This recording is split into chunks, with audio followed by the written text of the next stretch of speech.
Hai semua, salam sejahtera. Nama saya Cikgu Shirley. Dalam video ini, Cikgu akan membincangkan kertas peperiksaan percubaan SPM 2025 bagi BM Kertas 2 Johor Bahru.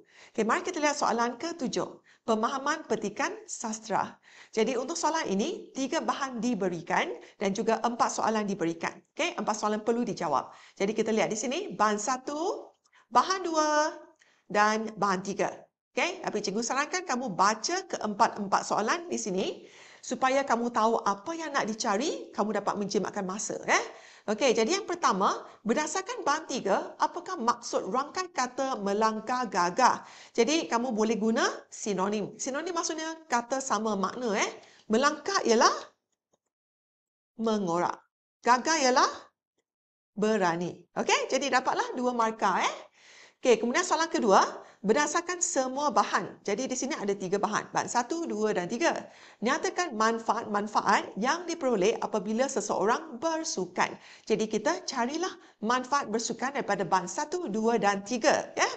Okey, kita beralih ke bahan 1 dulu. Okey, bahan 1 sini. Okey, mana manfaat bersukan? Sihat tubuh sepanjang masa. Dapatlah jawapannya. Ini untuk soalan kedua. Okey. Kemudian kita lihat bahan 2. Okey, bahan 2. Apakah manfaat bersukan? Dapat meluangkan masa bersama-sama rakan dan menguatkan otot. Jadi ini jawapan untuk bahan 2 daripada bahan 2. Soalan 2, bahan 2. Okey. Okey, mari kita lihat bahan 3 pula. Okey, jadi mana ada jawapan?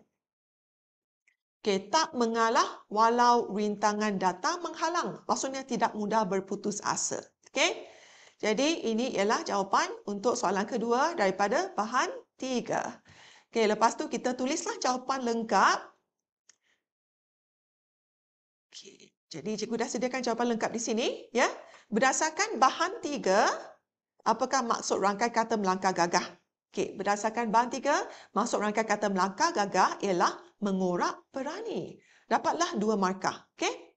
Okey, soalan kedua pula, berdasarkan bahan 1, manfaat yang diperoleh apabila seseorang bersukan ialah tubuh kita sihat sepanjang masa. 1 markah. Okey, kemudian berdasarkan bahan 2, manfaatnya ialah kita dapat meluangkan masa bersama rakan dan menguatkan otot. 1 markah. Okey, berdasarkan bahan 3, manfaatnya ialah tidak akan mudah berputus asa walaupun banyak masalah dihadapi. Okey, jadi ini 1 markah. Lepas tu kita baca semula, pastikan tiada kesalahan ejaan, struktur ayat, tanda baca. Dapatlah 1 markah lagi untuk bahasa. Jadi jumlah markah 4 markah untuk soalan kedua. Okey, baiklah. Mari kita lihat soalan ketiga pula. Okey, biasanya soalan ketiga adalah tentang pendapat anda ataupun pandangan anda. Means your opinion, ya. Pandangan anda. Apakah punca-punca yang menyebabkan masyarakat kini tidak gemar bersukan? Okay, why the people nowadays they don't like to do sports, ya? Okay, pada pandangan saya, antara punca yang menyebabkan masyarakat kini tidak gemar bersukan ialah kesibukan bekerja atau kekangan masa. Okay, everybody is so busy, no time, ya. Okay, selain itu, ada sesetengah masyarakat yang tidak mempunyai peralatan sukan yang sesuai. Okay, mereka tak mampu nak beli raket badminton ataupun paddle untuk pickleball, kan? Mahal, kan? Okay, bukan itu saja, tiada kemudahan bersukan di kawasan perumahan. Okay, tiada gelanggang, ya. Okay, jadi di sini 1, 2, 3 markah. Dan pastikan tiada kesalahan ejaan, struktur ayat dan tanda baca. Okey? Okey, sekarang mari kita lihat soalan keempat. Okey, untuk soalan keempat pula, ya. Yang ini adalah tentang tindakan. Okey, soalan tindakan, ya. 4 markah. Okey. Jadi kita lihat, kita baca soalan dulu. Kejohanan olahraga di sekolah anda semakin hampir. Rakan anda mempunyai kebolehan dalam sukan balapan.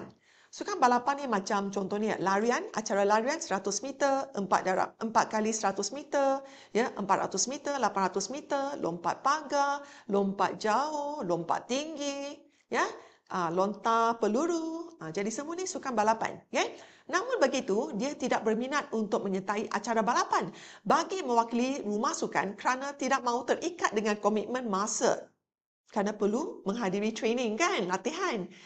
Okay, selain gemar menghabiskan masa dengan alat peranti elektronik, suka main game, guna telefon pintar, ya, jadi malas nak pergi training.